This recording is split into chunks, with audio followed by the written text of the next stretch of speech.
And we are back live, or should I say, olen Juliana ja tervetuloa Standard Deviation Podcast. Simo, mitä kuuluu? That's it. Kuuluu oikein hyvää, kiitos. Oli mukava viikonloppu ja nyt on kiva aloittaa uusi viikko tässä uuden podcastin parissa tai podcast-jakson parissa. Että. Yes. That wasn't bad. It was really good. Like there's some sounds in Finnish that are very difficult to, and actually the intonation, like it's always the stress is on the first syllable. That was really good. Very, very good. Oh, thank you. Thank you. Juliana spoke Finnish for those who didn't. You're still on the podcast. It's just that I've been challenged by the amazing team behind Measure Camp Helsinki to learn Finnish, which is a very, very challenging feat to do. It's mostly because I don't have anything to identify it with, because most languages are either Latin or Anglo-Saxon. But where do I put Finnish? Like it doesn't. So it's very hard to, the intonation and the way the words are it's super intriguing. But I wanted to do this intro like this because we actually have a huge portion of our listeners from Finland, and I want to say thank you to each. Kiitos, yes, kiitos to mukava, very, very mukava, very nice. Thank you for listening. Like it's like, yeah, it's cool. It doesn't really carry any emotional weight. It's like if you say someone is mukava, it's like, yeah, they're okay. Oh, so is kiva more? Kiva is like way more colloquial. It's like way more like it's a nicer word for nice than mukava. Mukava is like they're harmless. They're harmless. They're mukava. Okay, there you go. Okay, then kiva. Simo, how are you doing besides listening to my embarrassing intro? It's really good. Like it's hats off, because Finnish is certainly a difficult language. Well, all languages are difficult to learn, but as you said, Finnish doesn't really have a frame of reference. It's very easy for Estonians to learn. Let's put it like that, and that's about it. But yeah, that's pretty cool. I'm doing really well. Thank you for asking. We are preparing in tomorrow morning at 5 a.m. to wake up for vacation time. We're finally getting away from the gloom and doom of late February, early March in Finland, and go into the sun. It's also going to be the first longer trip for our kids. We've never been over 6 hours in a plane, so we'll see what happens. But thank heavens for iPad, stacked with series. True to fashion, though, my son. So their daycare ended last week, of course, and. On Saturday he got sick, of course, because we have a vacation coming up. So he got sick, and he got like a high fever and sniffles, and we were worried that it's just gonna keep us grounded for this week. But he made a miracle recovery after some careful suggestions from us that it would be better if he wasn't sick, and then he just wasn't sick anymore. So it's pretty good now. But I also thought that as like barring COVID or any other super contagious like measles or something, we're gonna go.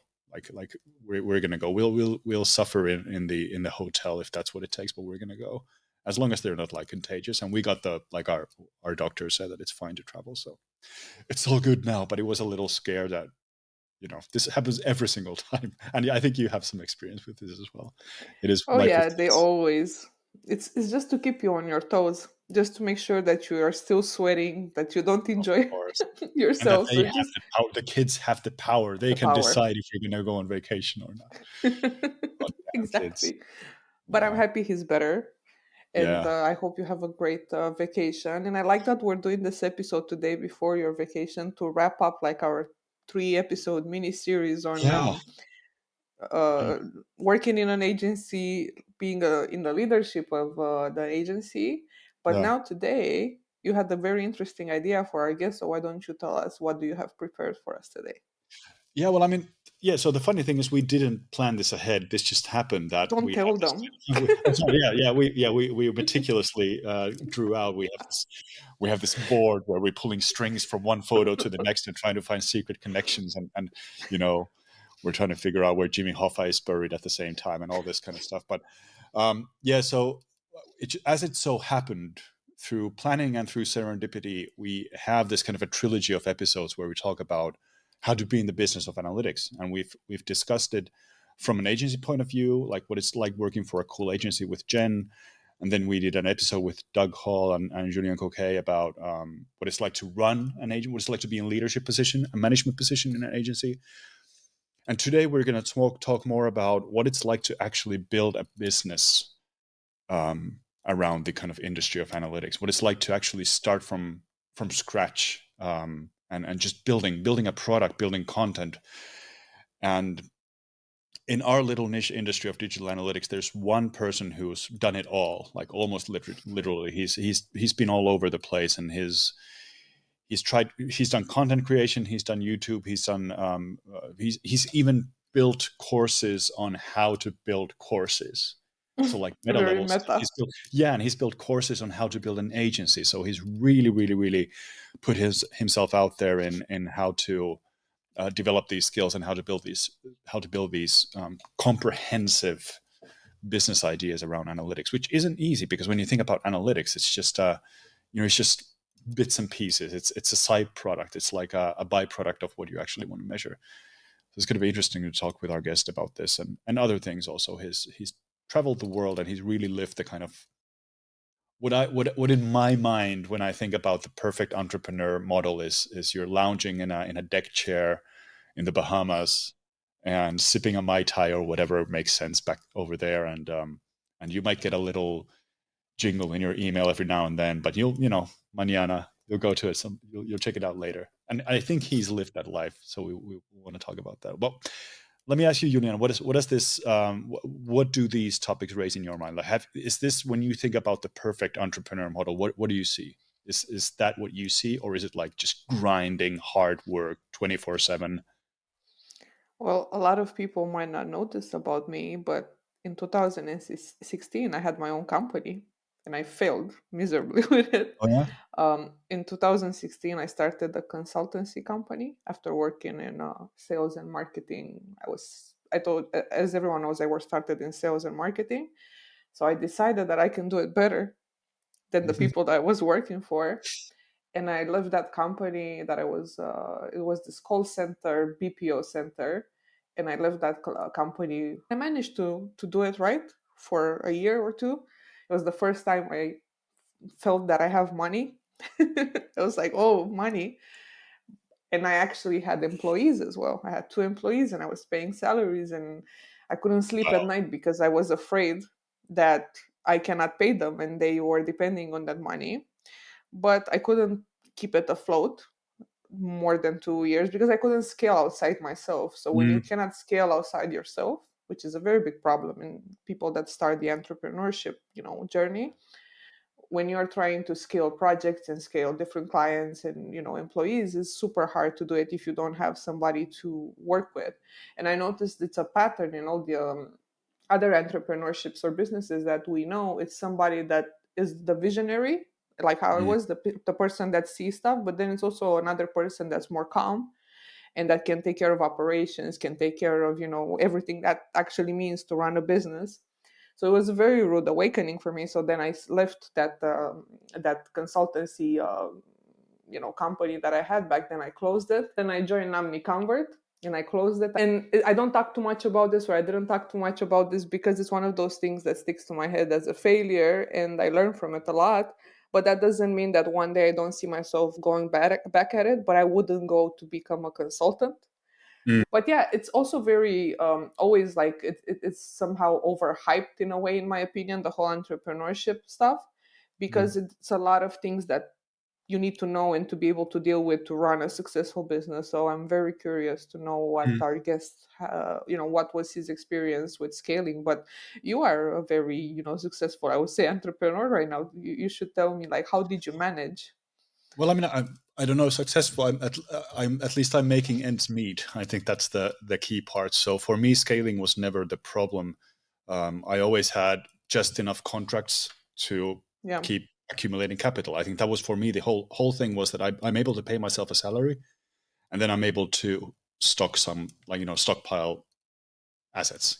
Whether it's investments or whatever. But the key thing was that every month I could invoice more than I spend, which is kind of, a guaranteed way to build a sustainable business. But for me, it was always, I couldn't go the entrepreneurship route until I had planned and secured those couple of contracts. Otherwise, it would never, I couldn't have jumped. Like I have the hugest respect for people who dare to take the plunge and maybe start looking for investment money. For me, it was always like, if I can't bootstrap it, it doesn't make sense. I don't want to. And the other thing which we've talked about in previous episodes is that I don't want to be an employer. I don't want to hire people. I don't want to manage people. So for me, being like a solo consultant was always very painless, again, because of those couple of contracts that made sure that I always get my, that I'm always in the black. And then Simmer is, of course, a completely different story. And there we had a product, and we actually tried it. But moving to entrepreneurship for me, it was never about being at the Bahamas, and even though that would be cool, for me it was more like, I don't have to work 5 days a week for someone when I can do that same stuff myself, do the bills, and learn a crazy amount of things at the same time. Because when you're an entrepreneur, especially when you're a solo entrepreneur, you have to learn a lot of stuff, and it's like just the amount of unrelated skills to what I actually do, what I've managed to accumulate over the years, is just, I'm just so proud of that. It's really cool. We have an accountant, of course, which is like my number one tip to anybody who's starting businesses, to find a good accountant. A good lawyer is a good number two tip. But just the fact that I know how the VAT model works in the EU is mind blowing, because it's very messy. So for me, it's about being able to dictate my own schedules and being able to learn on my own dime, not have to go to anyone asking for permission to do something. But yeah, I understand where you're coming from. Like there are different ways to step into it, and of course, different countries also support entrepreneurs in different ways. In Finland, it was very difficult to start a business, even already when I started my first business, it was difficult. You had to have an initial capital, and then if you create a limited liability company, there were all these hoops you have to run through. Now you don't even need that capital. Now you can just start a business. Like, you can start an LLC if you want without any initial investment. It's not too wise, of course, but because you should always have some capital to start with. But it's still, and then of course taxation is another thing. And we have this mandatory pension funds and everything. So it's like small business owners aren't exactly treated always that well. Shocking, I know. Same in I don't know. Romania. Yeah, exactly. Yeah. It's like the people, it's no differentiation in terms of the tax and the cost that you need to cover every year or every month, depending on your billing cycle. From me, that is a one-person company right now, because I am working as a contractor, so I have my own company, so I pay my own invoices, I pay my own bills, my taxes. So I'm still, in a way, an entrepreneur, just that I'm a dedicated entrepreneur with one client. But it's very hard, and I agree. Just want to give a shout to my accountant. I have the same accountant since 2016. Yeah. That's the best friend you can have in Absolutely. that lifesaver, to have an accountant. Business is so many skills that you learn that you never think that you will have to learn, and they're so different than what you do, but it helps. And the bureaucracy and I relate to it. So that's why it's hard to scale, because there's so many things. And I would love to go back to it at some point. I'm not sure if I would go as I had it initially with employees. I don't think I can deal with that. That's part of the reasons when we talked in the episode with Doug and Julian, that I don't want to be in a management position. Yeah. I can't. Like, I don't have no more. The older you get, the more you become like, I don't want to have to deal with it. So peace is very very important. But Simo, before we introduce our guest, I wanna invite you to take a trip with me in this elevator. But sorry, that was funny. But let's step into this elevator right now.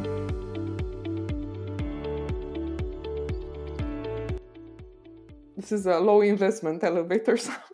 Yeah, it sounds a lot like the kind of stuff we have in our Simmer videos to start those start each video. Like Oh that's one of man, you those know, start tunes. It's and really, really similar. I didn't plan it. I promise. But Yeah. this is the sign that I want you to do the ad for Simmer. Yeah. So yes, I got that from the weird music segue. But yeah, Simmer again. I'm always happy to talk about our little company. We do online courses, bite-sized, task-based, self-paced, and all the other hyphenated buzzwords. We teach technical marketers the kind of skills we believe technical marketers need to have. We don't know if they actually need those skills, but we got good feedback for the courses, so we think that we're doing a good job. And check out the platform. We sponsor this podcast, by the way. That's why I always talk about Simmer. So we take our right to talk a bit about our company. And so check out teamsimmer.com. And use the coupon code DEVIATE, that's DEVIATE, for 10% off your individual course purchase.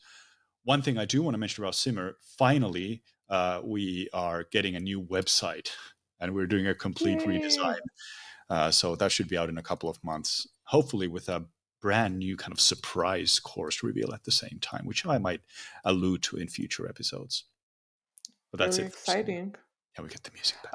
I also would like to add before we go down to the elevator in the lobby to get our guests. Oh my God, I'm on fire today.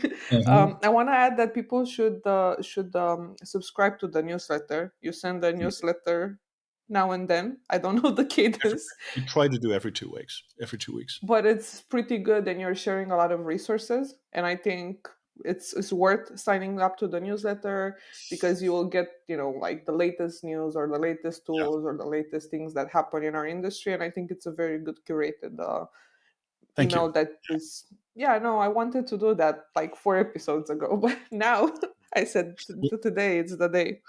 And we also have a YouTube channel with blog tutorials and everything. So check that out as well. We'll add those to the video notes as per Yes. usual. And now let's go I'm back already to the drooling. I just lobby. need the music.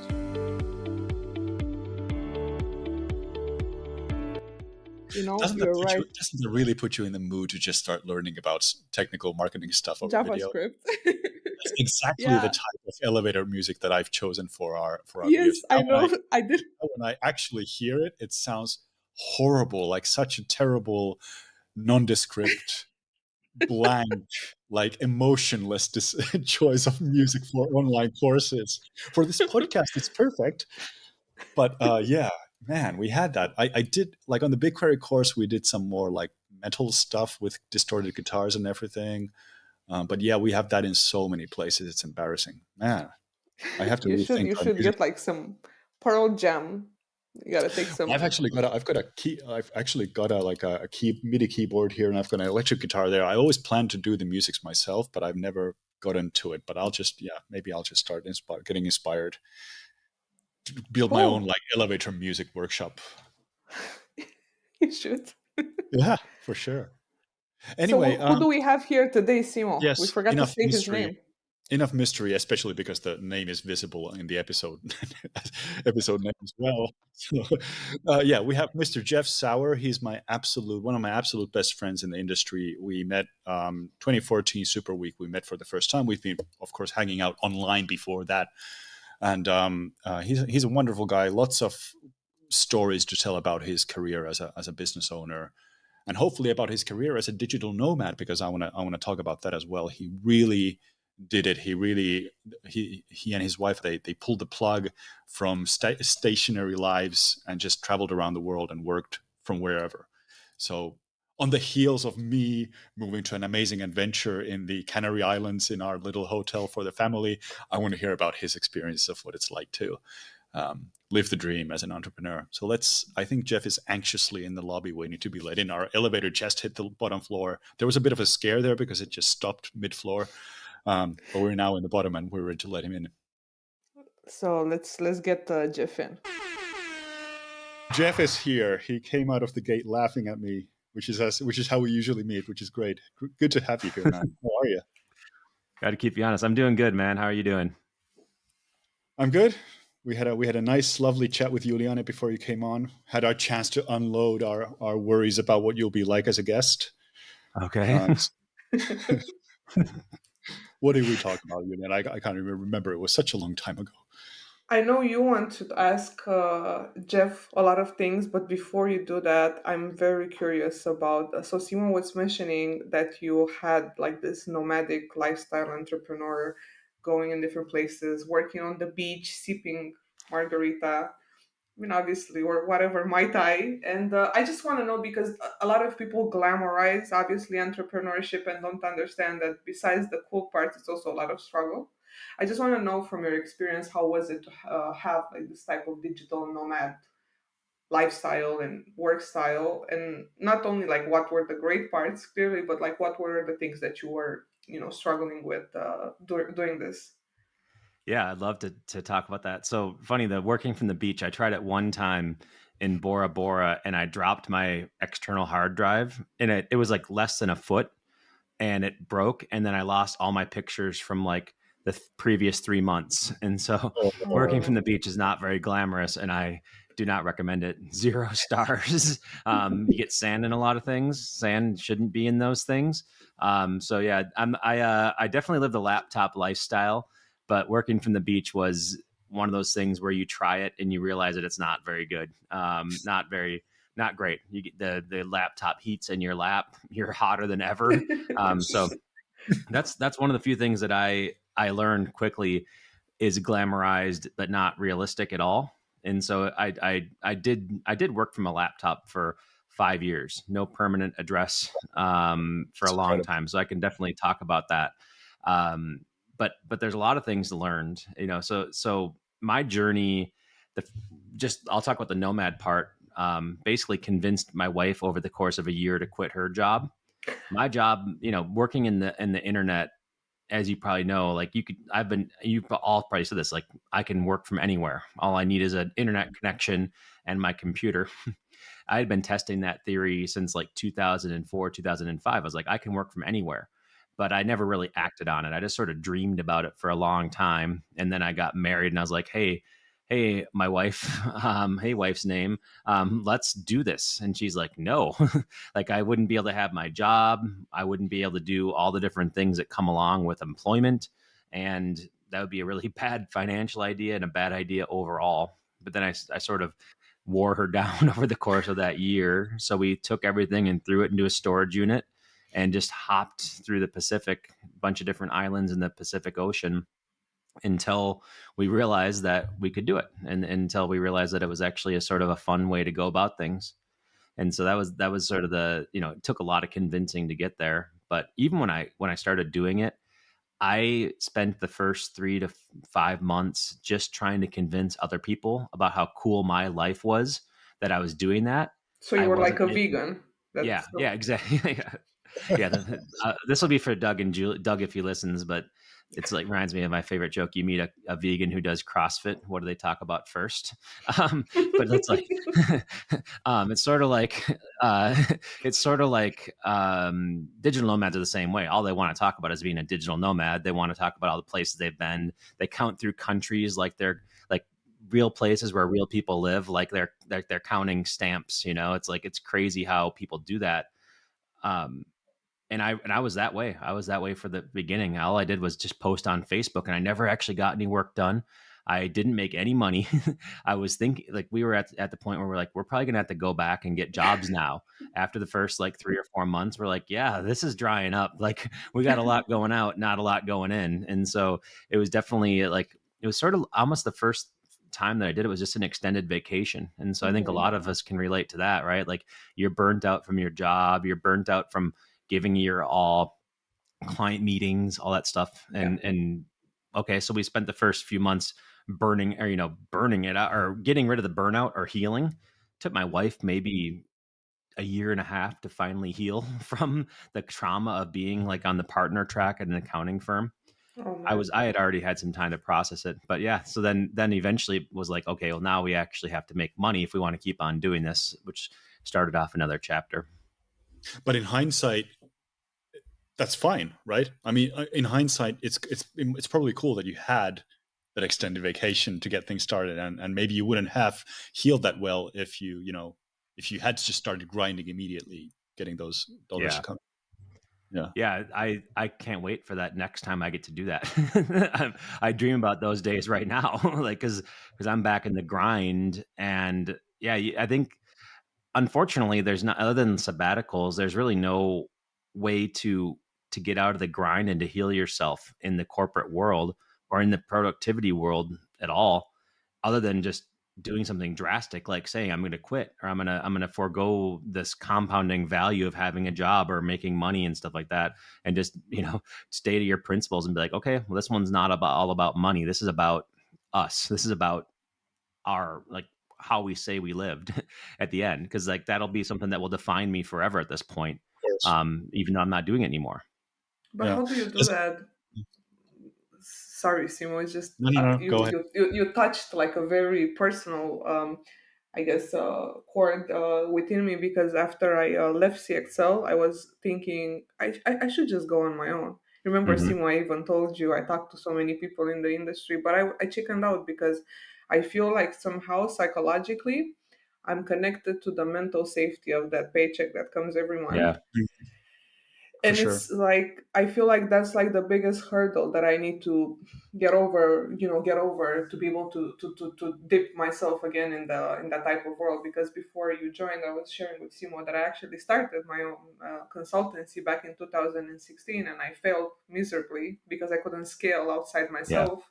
Mm-hmm. And those are like the lessons that I know Simo has a lot of questions about. But like, what would be, and I know a lot of people that are sitting right now getting that paycheck, getting that insurance money. That's very important for countries like US, where health is the biggest business. Yeah. Like, my question is, like, what would be some arguments or like things that you would, from your experience, that you could share with people that are on the fence about just going, not doing necessarily the nomadic style, but just being, like on their own and starting their own thing? Yeah. So it's like the iceberg picture. You ever see that, where it's like the iceberg Yeah, cracks and then there's like this huge thing beneath it? yeah. My plan to become financially independent and a nomad and all that stuff, it started with a lot of debt, like 10 years before I went in full nomad. So it was a 10-year manifestation. The first thing was I spent a lot of money on credit cards, and I was like taking credit card to pay off another credit card, and then I take another credit card to pay off another credit card. So I was in debt. I actually paid for the rest of my college on a credit card because I didn't have any money. And I was just like the guy who was like opening up a credit card to pay off the other credit card. So that was like my existence for a few years in my early 20s, because I wanted more than I had. I wanted more. I wanted to buy more things now because I saw a lifestyle. I went to a college where there's a lot of people who are really wealthy.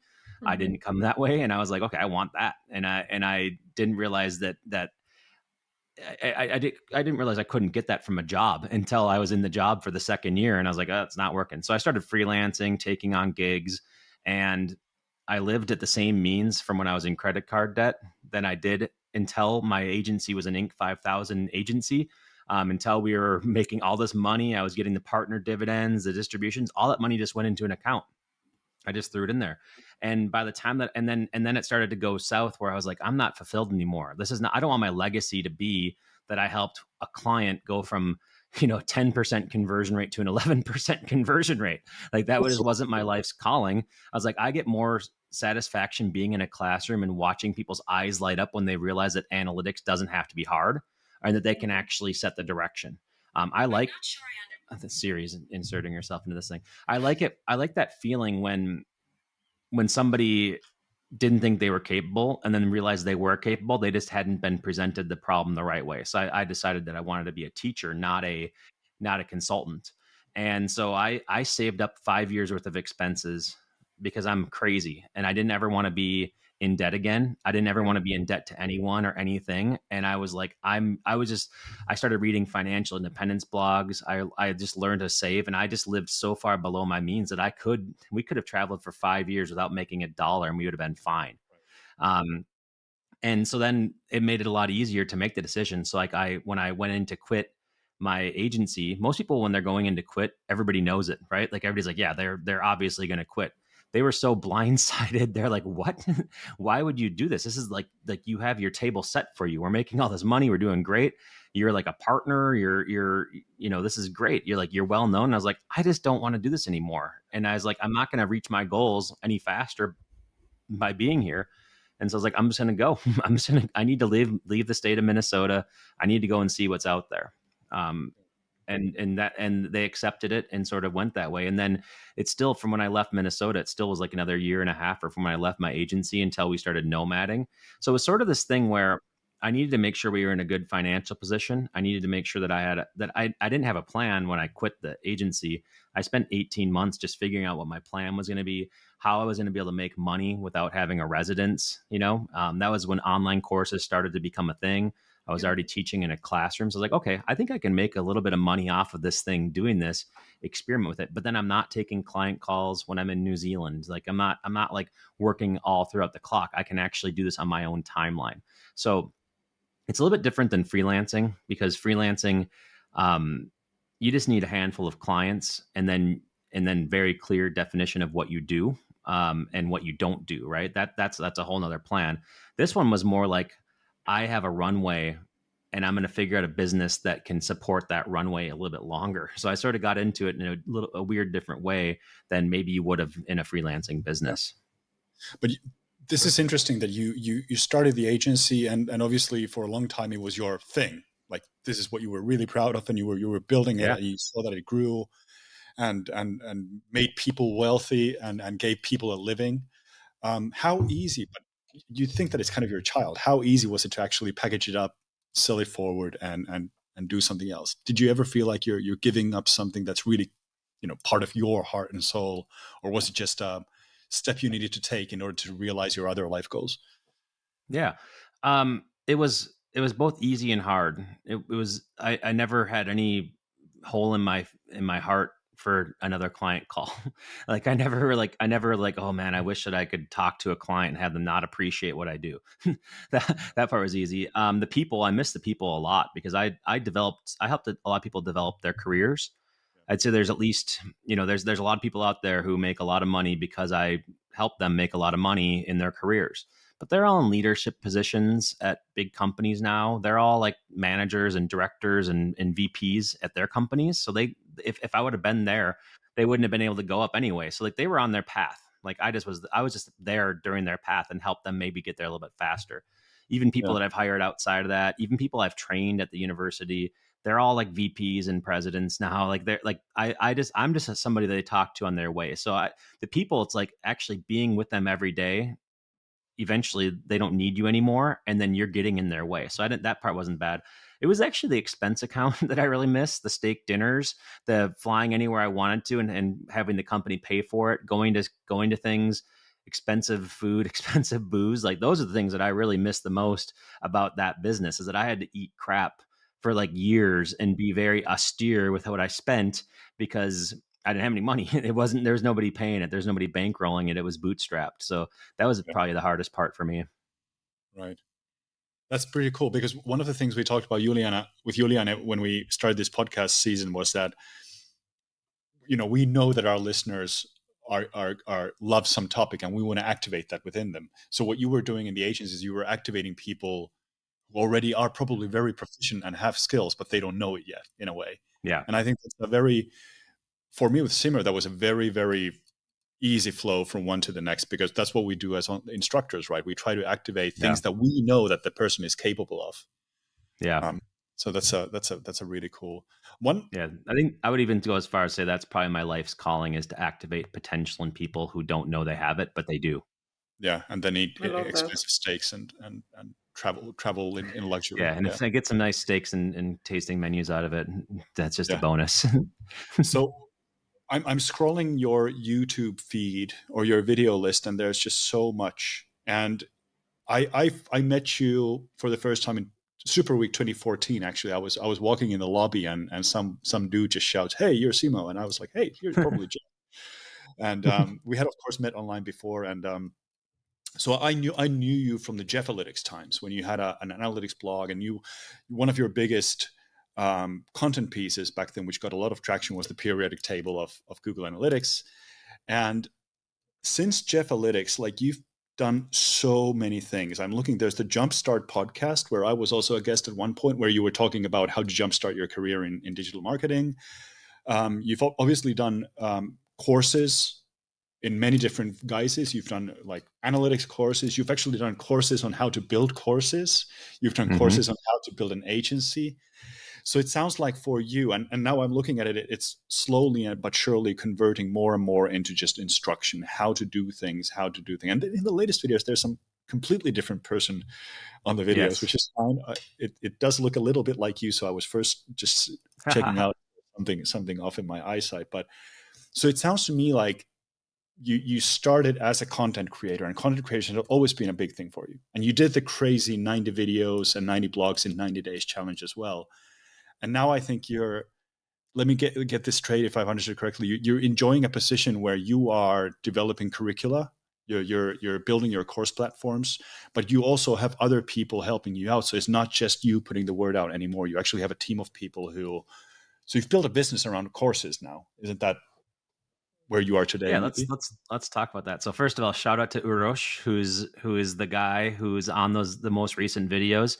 He was a student in my first ever course. Within the first week, he bought it. He lives in Serbia. He bought my PPC course in 2015, and I told him, he's like, hey, can I be with you? Can we like work together? And so he became my video editor. He's run ads for us. He's blogged. He's now our YouTube video talent. He's been our editor for a long time. You probably heard him. He edited your podcast, Simo. So he's been with me forever. And that's part of why, behind somebody who's prolific, there's a prolific team, and a team who just gets it done. So he's amazing. And the whole team is amazing. And yeah, that's a big part of it, is getting people in their roles, in specialty roles, versus doing it all yourself, because it allows you to get not just do more things, but fail faster and try things faster too. So that's been a big thing for me, is a lot of what I do, you could call it prolific. I'm prolific. I put out a lot of stuff, a lot of content. Maybe I don't think anybody has ever put up more content than me that I've seen in the time that we do it, other than maybe a few people like Simo. I just use a different medium than you do, right? I'm more of a different way of delivering it, but it's because of the team and experimentation. So I'm very much, there was no manual for doing what I wanted to do in my life at every step. There's no manual on how to run an agency, how to be a freelancer, how to do Google ads, how to do Google Analytics. There was nothing. There was no way to do it, how to be a nomad, how to do anything. Like, there was very little resources out there every step of what I chose to do. And so I had to go out there, figure it out on my own, and then become a resource for other people. And so part of why I like to teach is that I want the next group of people that are struggling like I did. I want to make it easier for them. I want to make it more accessible to them, and I want to help them improve their situation faster. So I do that a lot of times through different formats. A lot of them are experimental. Like, I did a podcast. I thought it went pretty well. I had, couple thousand listeners an episode. And then I just wasn't fulfilled by it anymore. So I said, okay, let's try a video. And then we did the 90-day challenge sort of at the same time. YouTube, and I thought it was going well. And then I was like, you know what? I think I've actually peaked for what I can do on YouTube, unless I become a YouTuber. So I'm going to sort of hand that over to another team member. Same with blogging. I peaked as a blogger because I write based on impulse, and I'm more of a starter than I'm a finisher on a lot of stuff. So I was like, I proved it out, and then I handed over, and that's sort of where, then as far as the business goes, yeah, I mean, the majority of the revenue for my business comes in from courses and memberships. So it's a little bit of a few different ways of doing it. Courses are, you just, you can either watch recorded videos and learn something, or you can do the live ones where you learn with me. We have a pretty healthy community at Data Driven, where people are, we go through these things together. So it's a little bit more hands-on, a little bit more involved. But those are ways to then, fund the top of funnel stuff, which you're talking about, right? So yeah, basically the business is pretty well balanced as far as all the different aspects, because, the revenue maker then supports other other endeavors, other ways of driving people in, if that makes sense. If everything that you're saying, I'm like, me too, me too. I feel the same. Yeah, I really admire everything that you're saying, and I think sometimes people do have a lot of potential, but they cannot see it because they're fighting with their own, I guess, insecurities and lack Hmm. of confidence. So having somebody as a guide, not necessarily even an instructor, like you're a facilitator, you're facilitating people, uh, like an opening to a world of possibilities, like you're showing them what's possible, and people can learn how to choose what's true to through themselves. And also working in the course industry and the e-learning industry for so long myself, I know that it's so fulfilling. And Fred Pike always mentions you, and everyone is mentioning you, and I think it's a very amazing way to build a legacy by just helping people. And the funny part is all the people that I know that worked with you or learned from you are also paying it forward to other people, Yeah, which I that's think, really cool. yeah, that's what really makes it, like it's a whole, like every world affects the other world in a positive way. So I think that's pretty awesome. I do have a question regarding the course business, and then I mean, what one thing that I was struggling with at CXO when I was there was making sure that the courses that we deliver are timely with the Hmm. market. So we were doing so much research, and Yeah. God, that research was killing me. And I just want to ask you, like, very, very, I guess, simple question is, how do you know what courses to build or what different trainings to do to make sure you're helping people? Yeah.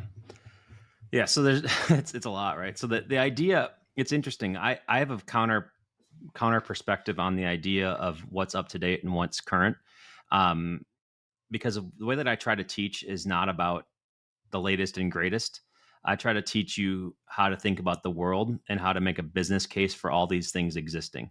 And Like that evergreen Fred stuff. Pike of all people, he says that's what's different about me than any other trainer in this area, is that most people are like, here's where you click, here's how you use these things, here's the latest and greatest technology. And I'm more like, do you even need this? Is this even important? Are you, if you show this to somebody, are they going to give a crap at all? And then also, what is your strategy? What's the framework you're using to make this thing? So I try to make this vast world a little bit easier to do by helping provide the pictures, helping provide the strategies, helping provide the frameworks that then you can use to pull data in. So most people, if they teach Google Analytics 4, they teach exactly what Google Analytics 4 is. And I try to always say, why would you even need this in a business setting? So I always try to relate it back to the business that is sponsoring this knowledge you have, which is a little bit different. And then I think when you do focus on that, then people are more forgiving when a button moves. Like I did an entire Google Analytics course about something, and then they moved the configurations tab, from, they moved to the back end. And I was like, if like, do I have to go update the course, or do I give people enough credit that they can go freaking click around and figure it out themselves? Like, I honestly, if somebody says, hey, this wasn't there, then I tell them, hey, is that what you're trying to learn here? Or do you want to just, you can give a refund if you're learning where to click buttons. You shouldn't have bought the course in the first place. You shouldn't have paid hundreds of dollars for my course when Google tells you how to do that for free. I'm standoffish in a little bit of people thinking that what they're learning is exacts, when what I'm learning is concept, when I'm teaching them is concepts. You know what I mean? And that's sort of where I just keep myself up at night, because if somebody can learn a concept from me, they will never lose that. They'll never forget it, and they will be able to teach that to somebody else. If they're learning where to click, then they're not really learning anything. They're learning how to be a trained monkey, right? Like, that's not what I want them to be. I want them to be able to think for themselves. And so the best honor I have is when somebody thinks from themselves and then is like, hey, you know what? That course, yeah, you should have updated the interface. And I feel guilty about that. Don't get me wrong. But they still learned. They still learned the concepts, because basically what I've been teaching is timeless. It's just how you do it that changes almost every single week. Juliana, as the sponsor of this podcast, I think we're going to have to cut all of that out because it's basically exactly not what Simmer does. But yeah, No, but I want to say that I understand we will your cut it. point. We will cut it, yeah. No, but I get what you're saying. I think understanding the concepts and the context, like something I'm very fan of. I spoke about it at Super Weekend or everywhere. I'm like the context person. I think it's important to learn first to understand the logic first, but I also see the value of doing a course that actually shows you, Yeah. like how to Yeah. navigate. For instance, not GA4. I'm not like GA4. It's a constant, change, but things like SQL or things like are like they are timely too, but in a different way. When you're learning a programming language, they're Hmm. also timely because it's the same language, but it's a different way of learning. And I Yeah. think the what Simo shared in the third episode, I think, that JavaScript course that teaches you the mental models behind JavaScript, right? It shows you the concept and where you can apply JavaScript. But learning JavaScript per se, it's a different thing. I think both of them matter, but I do understand where you're coming from in digital marketing, where when it's a very big problem when you're trying to paste different technologies or clicks or Hmm. whatever on things that don't make sense. Like, why would you do all this stuff if the business that you're serving doesn't, they're Yeah. not compatible? Well, and sorry, I'll have to jump in there, and because I might have sounded like I was saying I don't want to keep things up to date. That's not true. That's not true at all, right? Like just an example. So I did something with CXL maybe 2016, and I remember, yeah. people still on LinkedIn say, "Hey Jeff, I loved your CXL course." And I was like, Yeah. "What course? I haven't done something in 8 years, Yeah, or 7 years there." And it turns out that that is still timeless. It's still in the academy, and they still get value from it. But at yeah. the same time, I don't want to sound like I don't update my courses. That's not how I want to come off. We started updating them live. So now I'm actually doing live cohorts where I do Mm-hmm. the course live with an audience, with a group, and they get to learn with me. And then those become the recordings of our courses. And so we're doing those once every quarter or so. And so basically nothing will be more than 6 months old in our Yeah, in our academy as we start doing these live ones. And so we found that's a good way to update it, is to do it live with an audience. They actually pay a little bit more to be live because it's more intensive, and they get to have their for sure. questions answered right there. And then we also have a community where they can ask questions throughout. And so we are updating things more than ever now, with this new model, as opposed to recording videos and just letting anybody buy it a la carte. So by doing the live updates, we're keeping our recorded stuff up to date, but we're offering a much better experience, like the classroom, for Yeah. those who want to learn. So we found that's the best of both worlds. No, that's true. I love the cohort-based type of courses because you can ask different questions. If you have the recording, maybe the person who watches this has similar questions or things that they didn't think about. And when hearing that live, I was like, oh shit, this is actually very useful for me. Yeah, No, that's a better way. I mean, courses in general, it's a very hard business. it But is. It's it's challenging. super fulfilling, and That's just yeah, yeah. I really like Jeff's approach, like in general, about finding a niche, because that's what it is. Like you mentioned that all these things yeah, you've been doing, nobody's built content around. You made it sound like, damn, why hasn't anyone built content? When it's actually, yeah, no one's built content for this. So you find a niche, and you're trying to figure out how to fill that. And you've traveled enough, and you've been in enough businesses, and you've done consultation for long enough that if you get a feeling like somebody should create content for this, then there's going to be like thousands of people thinking the same thing. It can't Hmm. be just your weird mind working that way, but you have an instinct for that. So that's I think one of the things that's fabulous about your journey, to me, has always been that you are a business owner and a business leader, and you've had experience working as like an agency owner as well, so you know how rigid things can get. But looking just again, I'm just looking at your YouTube videos. It's smooth. There's transitions. You can see this is Jeff version 1, this is Jeff version 2, this is Jeff version Yeah. 3. And that's really, really, really cool. Like, that kind of agility is something you don't get if you're managing a partnered company with hundreds of employees, and you just can't pivot like that. If you say, I hate our product, let's do something else, you're just going to alienate your entire board, and they'll kick you out. So Yeah. Yeah. that's really cool. Like, that's exactly what I thought about what entrepreneurship at its best is, that you can pivot.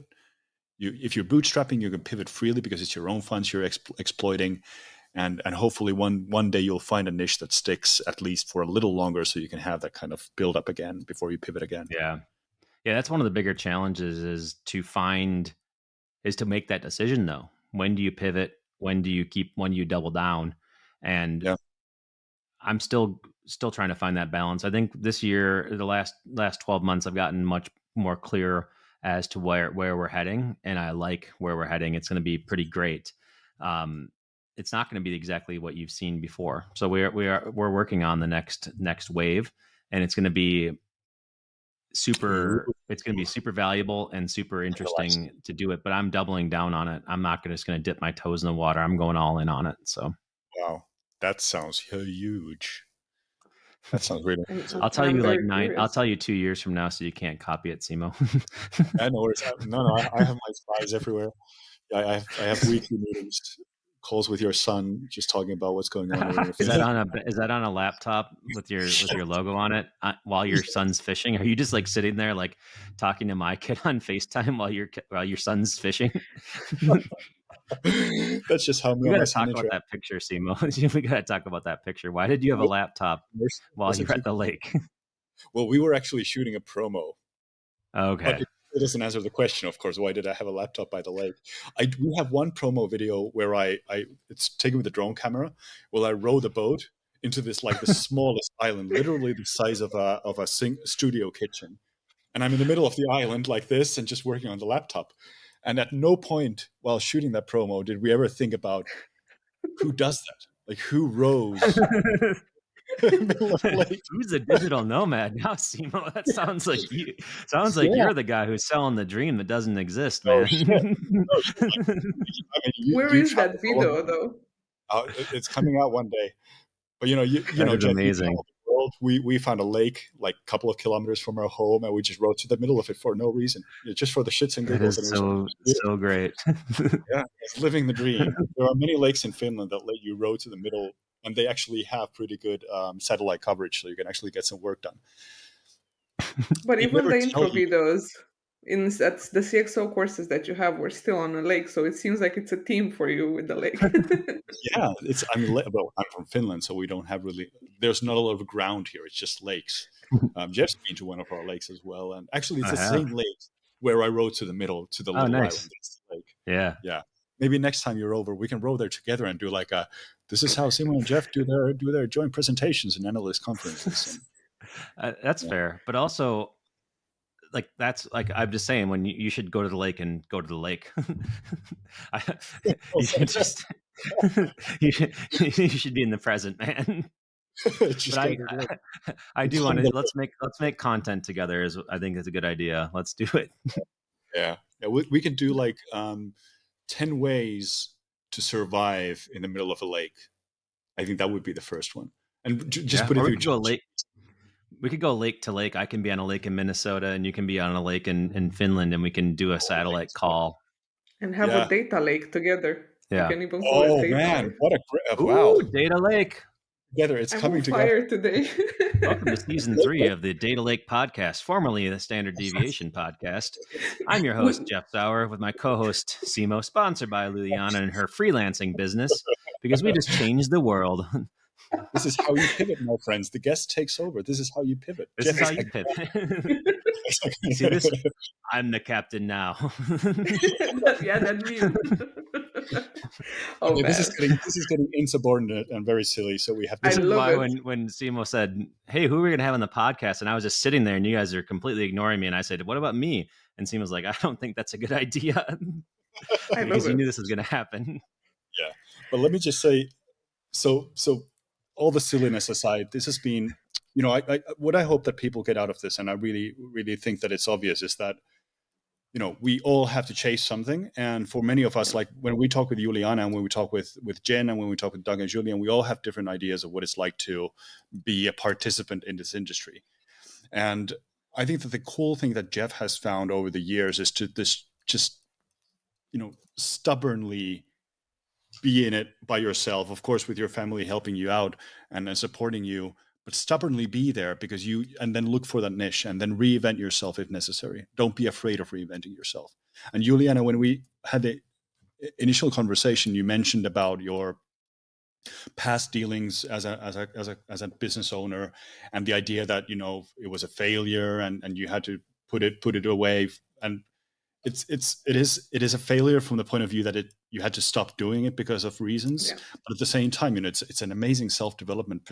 And this sounds like a really sucky thing to say, but it's an amazing self-development potential as well. Now you know what worked and what you didn't work, and next time you try it, it's easy to pivot to something that works a bit better. Yeah. I mean, really resonates with me. This 100%. sort of idea. Yeah. I always say that I fail multiple times a day, but it's when you give up forever that you're a failure.